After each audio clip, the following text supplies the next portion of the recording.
Aujourd'hui, on va parler de la montre la plus surcotée de l'histoire et on va voir si elle est vraiment surcotée. Sans surprise, nous allons parler de la légende, du mythe, du Graal pour bon nombre d'amateurs de montres.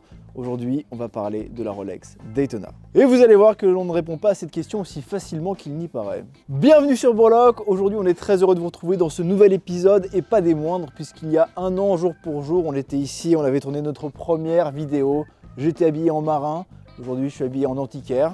Tout ne s'est pas passé comme prévu. On ne vous remerciera jamais assez pour tous vos encouragements, vos messages qui nous motivent beaucoup et qui nous poussent à faire les plus belles vidéos possibles, et ce, pour vous. Merci infiniment, et si vous nous découvrez, eh bien évidemment, abonnez-vous.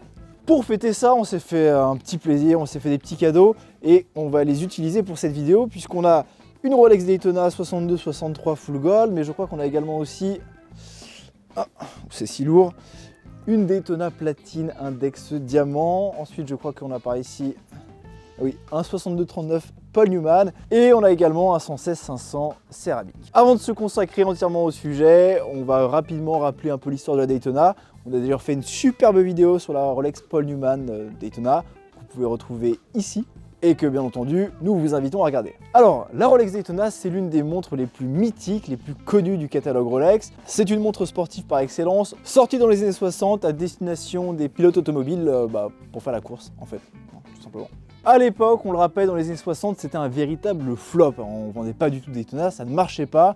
Et pour le coup, c'était loin d'être une montre surcotée.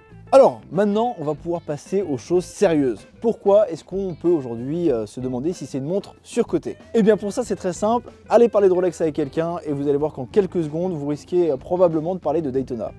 Un peu comme ça, c'est un peu surprenant. L'une des premières raisons, c'est que cette montre a été tristement la star de la spéculation horlogère qu'on a connue ces quelques dernières années. Pourquoi j'ai une montre 2 fois plus chère que ma voiture? Simplement parce que je vis investissement, je dors investissement, je bois investissement. Et pour cause, la 116-500 qu'on a là, sortie en 2016, à l'époque en boutique ça valait 11 350 €.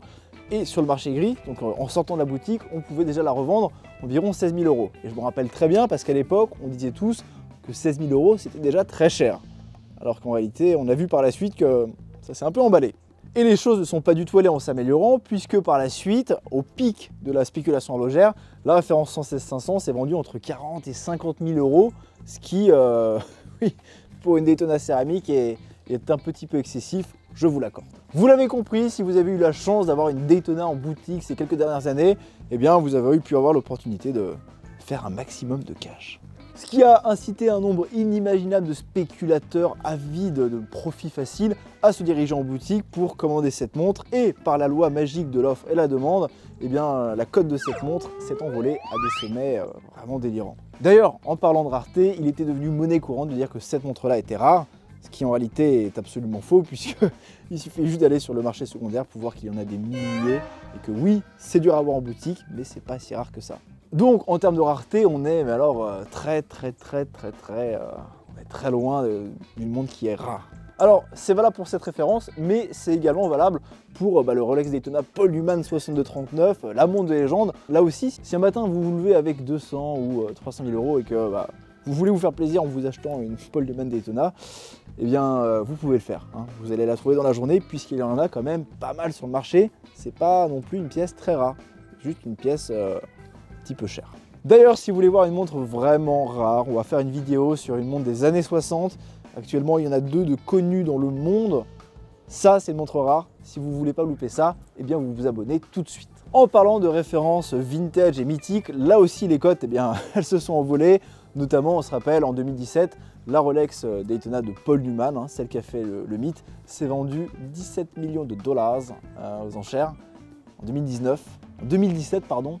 Ce qui fait que ça a contribué un peu à l'engouement de cette pièce et à l'emmener sur des stratosphères de la cote.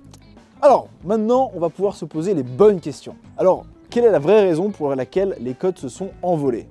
On a pu le voir, ce sont des montres qui ne sont pas forcément rares, que ce soit les anciennes ou les modernes, il y en a beaucoup, donc ça n'explique pas forcément ça, c'est pas une question de rareté. Vous allez me dire, c'est peut-être à cause du mouvement, mais là non plus, on a beau être sur un très beau mouvement, un Valjoux 72 ou 72, c'est pas non plus un mouvement à la Patek fait dans les années 40. Donc c'est pas le mouvement. Alors, pourquoi tout le monde s'arrache ces fameuses Daytona, que ce soit des pièces vintage ou des pièces plus modernes? Eh bien, je ne vais pas vous surprendre, mais en toute objectivité, hein, bien sûr, c'est important, ce sont des montres qui sont absolument exceptionnellement belles. Voilà. Regardez un peu cette 62-63 full gold. Alors oui, je sais, l'or, ça peut faire un peu tape à l'œil, un peu bling bling, mais non, c'est juste beau. Oui, c'est vrai, parfois il faut du temps pour s'imprégner de cette matière et pour vraiment l'aimer, mais quand on voit les proportions, le design, la simplicité, la sobriété de cette montre, le diamètre qui est parfait, en fait, il n'y a pas de mots, c'est juste parfait.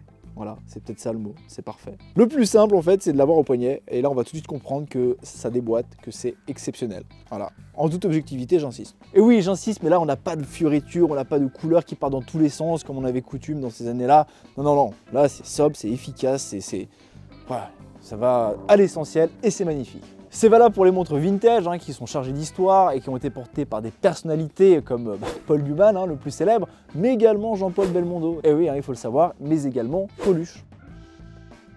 Mais c'est également valable pour les pièces modernes. Alors oui, effectivement, il y en a beaucoup plus, elles sont toutes identiques, elles ont un peu, comment dire, ce manque de chaleur qu'on peut retrouver sur le vintage, c'est vrai, mais quand on a ça au poignet, ça marche toujours, c'est toujours efficace et ça fonctionne, les proportions sont terribles, enfin tout est bien, il n'y a pas de, comment dire, il n'y a pas de choses à redire.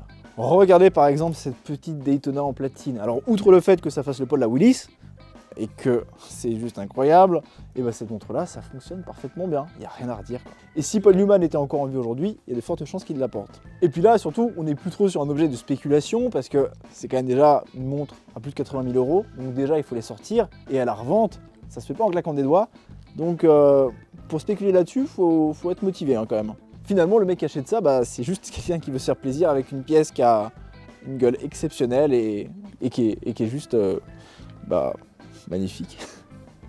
Alors, est-ce que c'est une montre surcotée ou pas? Oh là là là là là là là. En ce qui concerne le prix ou la cote, eh ben, en fait, on peut pas dire grand-chose. Parce que, si, on pourra toujours dire quelque chose, on pourra toujours dire oui, à ce prix-là, on peut acheter ci, on peut acheter ça. Mais en réalité, ça dépend tellement de sa personnalité et de ses goûts que, en fait, il n'y a pas de débat à avoir sur le prix, hein, tout simplement. Et n'oubliez pas qu'on est sur un marché de la collection, il n'y a pas de raison, il n'y a pas de prix rationnel, quoi. Ah, déjà, en fait, à partir du moment où vous mettez plus de 1000 € dans une montre, mais il n'y a rien de rationnel, hein, qu'on soit d'accord là-dessus. Hein. Faut pas passer son temps à chercher s'il faut payer le Daytona 21, 27, 26 000 €. On n'en sait rien en fait. Il n'y a rien qui pourra faire une alternative à une pièce aussi mythique et légendaire que ça. Si vous voulez une Daytona, il faut acheter une Daytona. Ouais, voilà.